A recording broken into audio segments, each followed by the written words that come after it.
Homilador va bolasini emizadigan ayollar ro'za tutishi mumkin emas, tibbiy nuqtai nazardan.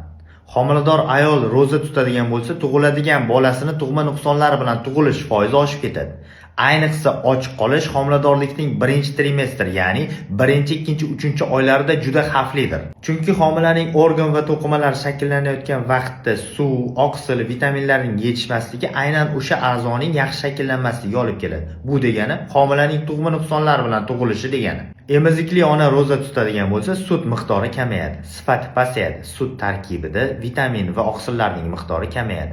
Natijada bola och qoladi, sustlanadi, immunitet tushib ketadi. Bu esa bolaning aqliy va jismoniy rivojlanishini sekinlashtiradi. Homilador va emizikli onalar ikkita odam uchun ovqatlanishadi. Demak, ular boshqalarga qaraganda 2 marotaba ko'p ovqatlanishi kerak.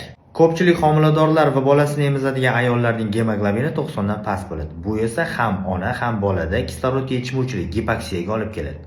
Anemiyasi bor, oqsil energetik yetishmovchiligi bor homiladorlar va bolasini emizadigan ayollar ro'za tutishi mumkin emas. Oilada ovqatni birinchi bo'lib homiladorlar va bolasini emizadigan ayollar yeyish kerak.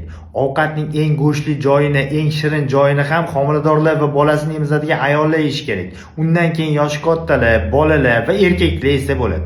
Lekin birinchi bo'lib homiladorlar va bolasini emizadigan ayollar yeyish shart.